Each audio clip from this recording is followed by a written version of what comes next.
సనాతన ధర్మం అంటేనే శాశ్వతమైంది అని అర్థం. సూర్యుడు, చంద్రుడు, పంచభూతాలు ఎలా శాశ్వతమో సనాతన ధర్మం కూడా అలాగే శాశ్వతమైంది, నాశనం లేనిది అని మన పురాణాలు, ఇతిహాసాలు, చివరికి వేదాలు కూడా ఘోషిస్తున్నాయి.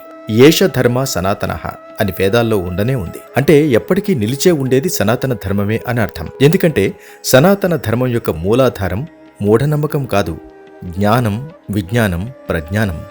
సనాతన ధర్మం మనకు నిత్యం అవసరమయ్యే వైద్యశాస్త్రం మాత్రమే కాదు, యోగశాస్త్రం, మంత్రశాస్త్రం, తత్వశాస్త్రం, ధర్మశాస్త్రం వంటి ఎన్నో రకాల శాస్త్రాలతో, జ్ఞానంతో కూడి ఉంది. సనాతన ధర్మంలో లేనిది ఏ చదువులోనూ, ఏ ఇతర జ్ఞానబోధలోనూ లేదు.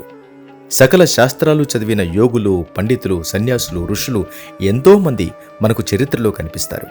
వాళ్ళందరూ నేర్చుకున్న జ్ఞానం, వాటి సమాహారమే సనాతన ధర్మం. నిన్న మొన్నటి దాకా మూఢనమ్మకాలు అనుకున్నవన్నీ నేడు పాశ్చాత్య దేశాలు శాస్త్రీయంగా నిరూపించడంతో సనాతన ధర్మం మూఢనమ్మకాల పుట్ట కాదు, శాస్త్రీయమైన ఊటబావి అని అందరూ నమ్ముతున్నారు. కొన్ని లక్షల సంవత్సరాల క్రితమే తత్వశాస్త్రంలో రూపాలు వేరైనా అన్ని జీవులలో సమానంగా ఉండేది ఒకే జీవకణం, ఒకే శక్తి, అదే పరమాత్మ అన్నది నేడు సెల్ బయాలజీ నిరూపించే ప్రయత్నం చేస్తోంది. మానవుడు కోతి నుంచి వచ్చాడు అన్న డార్విన్ సిద్ధాంతం నిజమే. అయితే సనాతనంలో అంతకన్నా విస్తృతమైన విశ్లేషణ ఉంది. కేవలం కోతి మాత్రమే కాదు, సకల జీవరాశులు ఒకరికి ఒకరు చుట్టాలే అని చెప్పబడింది.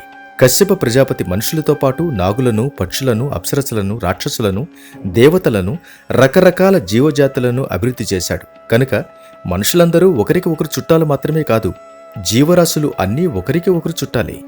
మనం వేరే గ్రహానికి వెళ్ళినా మనలో ఉండే కణం, వారిలో ఉండే కణం ఒకటే అయి ఉంటుంది. దీని గురించి క్వాంటమ్ ఎంటాంగిల్మెంట్ అనే సబ్జెక్టు విస్తృతంగా చర్చించి నిరూపించింది.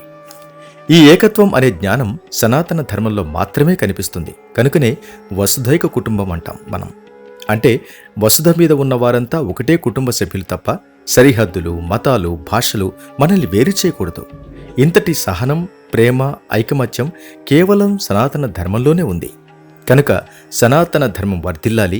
మన భావితరాలు సనాతన ధర్మం యొక్క లోతును, ఔన్నత్యాన్ని శాస్త్రీయంగా అర్థం చేసుకునేలా మనం చిన్నప్పటి నుంచి నేర్పించాలి. వివేకానందుడు చెప్పినట్టు నదులన్నీ సముద్రంలోకి చేరతాయి, మతాలన్నీ దేవుడిలోకే చేరతాయి. అలాగే మానవులంతా నమో మార్గంలో చేరి మోక్ష సాధన చేయాలి అంటుంది నమో నాకు మోక్షం.